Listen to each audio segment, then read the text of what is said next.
ఎవరి జాగీర్లు కావు ఇవి, ఒక్కరి జాగీర్లు కాదు ఇవి. ఆ రోజులు పోయినాయి. మీరు రకరకాల ముఠాలు పెట్టుకొని మీరు భయపెడతా ఉంటే భయపడే ప్రభుత్వాలు కాదు, ఎన్డీఏ కూటమి ప్రభుత్వం అసలే కాదు. ఇక్కడ ఉన్న యువత, కొత్త తరం యువత నాయకులు కూడా, సీనియర్ నాయకులు కూడా చాలా నలిగిపోయారు. మార్పు కోసం చూసే ఈ రోజున ఎన్డీఏ కూటమి ప్రభుత్వాన్ని ఎన్నుకున్నారు. శ్రీ నారా చంద్రబాబు నాయుడు గారి నాయకత్వంలో ఉన్న ఎన్డీఏ ప్రభుత్వం, వారి గౌరవ ముఖ్యమంత్రిగా ఉన్న ఈ ప్రభుత్వం ఇలాంటి చిల్లర పనులకి ఎవరు భయపడరు. ఇంకా పద్ధతి కాదు కాబట్టి భాషని మర్యాదగా మాట్లాడుతున్నారు. మేము ప్రభుత్వంలో ఉన్నాం, ఒకటే మాట చెప్తున్నా, పిచ్చి పిచ్చి వేషాలు వేయకండి. మీరు బయట యువతకి మీరు అరుపులు చూస్తూ ఉన్నారు. ఇలాంటి పనులు చేస్తూ వెళ్తా ఉంటే చూస్తూ ఊరుకునే యువత కాదది. ఇది రాయలసీమ యువత, ఇది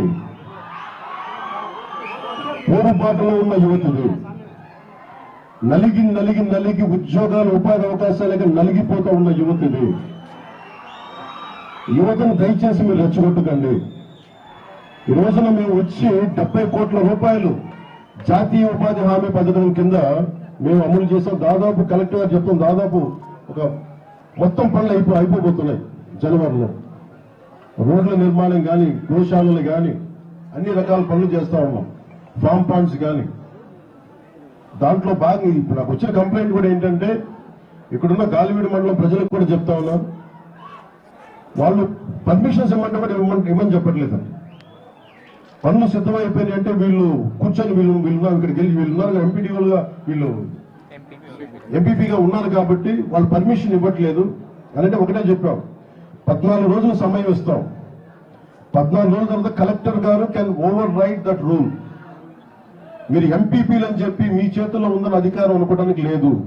అభివృద్ధికి మీరు ఎన్ని అడ్డగోడలు కట్టినా బద్దలు పట్టుకుని ముందుకెళ్లే శక్తి, సమర్థత మా దగ్గర ఉన్నారు. ఎందుకంటే బేసిక్ ఇది అడ్మినిస్ట్రేటివ్ ఇబ్బందులు కనుక కలగ చేస్తే దాని చర్యలు మళ్ళీ వేరే విధంగా ఉంటాయి. అలాగే కలెక్టర్ గారికి కూడా దృష్టికి తీసుకొచ్చి 14 రోజులు మీకు నోటీస్ ఇచ్చి వి విల్ ఓవర్ రైట్, మీ ఎంపీపీ పదవిని మీరు నిలబెట్టుకుంటే గౌరవంగా ఉంటే అది మీకు మంచిది. అలాగే ఇది నేను ప్రత్యేకించి రాయలసీమ ప్రజలందరికీ కూడా చెప్తున్నాను, నేను ఇక్కడికి వచ్చింది మీకు ధైర్యం నింపడానికి వచ్చాను. ఇక్కడికి భయపడుతూ ఉండే కొద్దీ భయం పెరుగుతుంది తప్ప భయం తగ్గదు.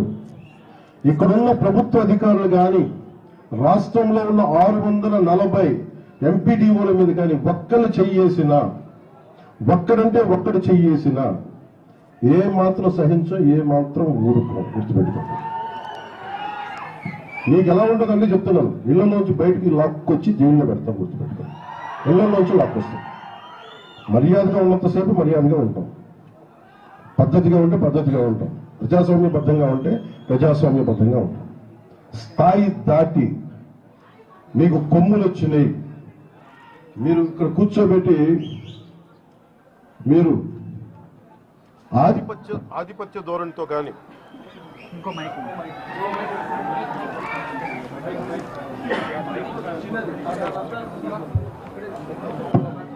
మీరు కనుక గత కాలం 5 సంవత్సరాలు మీకు చెల్లిపోయింది.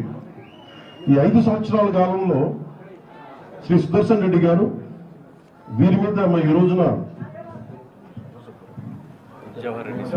జవహర్ గారి మీద దాడి చేయటమే కాదు, గత 5 సంవత్సరాల కాలంలో కూడా ఈయన ప్రతాప్ గారు అని చెప్పి ఒక దివ్యాంగులకు సంబంధించిన ఆయన మీద కూడా దాడి చేశారు. ఆయన కూడా దుర్భాషలాడతారు. అలాగే శ్రీనివాస రెడ్డి గారి మీద కూడా దాడి చేశారు. అలాగే శేఖర్ నాయక్ మీద గారు కూడా దాడి చేశారు. ఇది అలవాటు అయిపోయింది వీళ్ళకి. మీరు 15 మంది మీరు ఎక్కడున్నా కానీ మిమ్మల్ని తీసుకెళ్లి బొక్కలో పెట్టే వరకు మేము వదలం. గుర్తుపెట్టుకోండి. ఎస్పీ గారికి కూడా చెప్తా ఉన్నాను, డీజీపీ గారి దృష్టికి కూడా తీసుకొస్తున్నాం. ఏ ఒక్కరిని ఉపేక్షించేది లేదు. మీరు ఎవరైనా కావచ్చు. మీరు పనిచేసే అధికారుల మీద కనుక మీరు దాడులు చేసి సగటు మనుషుల్ని ఇబ్బంది పెడితే ఉపేక్షించే ప్రభుత్వం కాదు, ఉపేక్షించే వ్యక్తులు అస్సలే కాదు. మేము అన్ని తట్టుకునే వచ్చాం. 5 సంవత్సరాల కాలంలో మీ పాలనలో ఎంత నలిగిపోయారో ప్రజలు అన్ని తట్టుకుని వచ్చాం. ఇంకా మాకు అధికారం ఉంది కదా అని చెప్పి గౌరవ ముఖ్యమంత్రి చంద్రబాబు నాయుడు చాలా సంయమనంతో ఉన్నారు. మా సంయమనాన్ని పరీక్షించకండి, మా సహనాన్ని పరీక్ష పెట్టకండి. చాలా గట్టిగా ఉంటుంది చెప్తున్నాం. దీని తాలూకు పరిస్థితి మర్యాదగా మాట్లాడుతూ ఉన్నాం. రాయలసీమ ఒక్కరి కోట కాదు, ఒక్కరి జాగీరి కాదు, గుర్తుపెట్టుకోండి. మీ ఇష్టానికి వచ్చి ఆ గవర్నమెంట్ ఆఫీసులోకి వస్తాం, లెక్క పక్క లేకుండా మాట్లాడతామంటే మేము ఎవరూ ఊరుకోం. ఈ సందర్భాన్ని పురస్కరించుకొని ఎవరైనా సరే భవిష్యత్తులో ఏ అధికారి, ఒక ఎంపీడీఓల మీద కాదు, ఏ ఒక్క ప్రభుత్వ అధికారి మీద కానీ జులుం చలాయించినా, ఇష్టారాజ్యంగా మాట్లాడినా ఒక్కొక్కరికి మీకు భవిష్యత్తు చాలా ఖచ్చితంగా ఒక ఖరాఖండిగా ఉంటుంది. మా రియాక్షన్ మీరు గుర్తుపెట్టుకోండి. ఇంకా సంస్కారం కాదు కాబట్టి ఇంకా పద్ధతిగా మాట్లాడుతున్నాను. అధికారంలో ఉన్నాను కాబట్టి ఇంకా బలంగా, ఇంకా జాగ్రత్తగా మాట్లాడుతున్నాను. మా సహనాన్ని పరీక్షించుకోండి. చాలా పద్ధతిగా మాట్లాడుతూ ఉన్నాం. అలాగే వైసీపీ నాయకుడికి కూడా మీ నాయకుల్ని నిగ్రహించుకోమని చెప్పండి.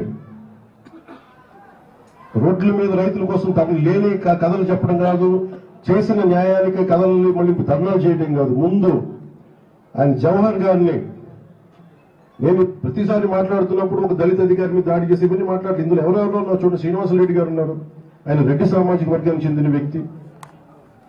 ప్రతాప్ గారు ఉన్నారు, నాకు ఆయన గురించి తెలియదు, ఆయన దివ్యాంగులు. అలాగే శేఖర్ నాయక్ ఉన్నారు, ఆయన షెడ్యూల్ ట్రైబ్స్ కి సంబంధించిన వ్యక్తి. ఇది ప్రతి చోట, ఇది ఒక్కరికి సంబంధం లేదు, ఒక జాతికి సంబంధించింది కాదు. కానీ మేము ఏదైనా చేయగలం, అధికారంలో ఉన్నాం కాబట్టి. సుదర్శన్ రెడ్డి గారి మనుషులందరికీ చెప్తున్నాం, నేను మళ్ళీ ఒకసారి వచ్చి ఇక్కడే టెస్ట్ చేస్తాను చెప్తున్నాను. కడపలోనే, అన్నమయ్య జిల్లాలోనే, రాయలసీమలో వచ్చి కూర్చున్నాను. ఇలాంటి పిచ్చి వర్షాలు కురుస్తాయి. అవసరమైతే నా క్యాంప్ ఆఫీస్ ఇక్కడ పెట్టుకుని మిమ్మల్ని సరిచేసే వరకు నేను ఎక్కడే కూర్చున్నాను చెప్తాను. మీకు ఆ సహనాన్ని పరీక్షిస్తాను. ఎందుకంటే అవన్నీ తెగించి వచ్చాం. రాష్ట్రం బాగుండాలి. రాయలసీమ యువత ఎక్కడికో మారి వెళ్ళిపోతా ఉన్నారు. ఉద్యోగాలు, ఉపాధి అవకాశాలకి ఎక్కడికో బెంగళూరుకి, తమిళనాడుకి ఎక్కడికో వెళ్ళిపోతున్నారు. వాళ్ళందరికీ ఉపాధి అవకాశాలు రావాలి. ఈ విధంగా మేము ఆలోచిస్తూ ఉన్నాం. ప్రభుత్వం అధికారులందరూ కూడా మేము బలం ఇవ్వడానికి వచ్చాం, మరి బలాన్ని నిర్వీర్యం చేయడానికి రాలేదు. ఇలాంటి సమయంలో మీరు ఒళ్ళు దగ్గర పెట్టుకుని మాట్లాడకపోయినా, సోషల్ మీడియాలో పిచ్చి కూతలు కూసినా, ఇలా ఆఫీసులకు వచ్చి దాడులు చేసినా, దీని పరిణామాలు చాలా చాలా చాలా తీవ్రంగా ఉంటాయి. గుర్తుపెట్టుకోండి. ప్రత్యేకించి ఈ సంఘటనని బయటకు తీసుకొచ్చిన మీడియా మిత్రులందరికీ, మీ పత్రికాధిపతులందరికీ, ప్రతి ఒక్కరికి పేరు పేరున ధన్యవాదాలు తెలుపుకుంటూ సెలవు తీసుకుంటాం.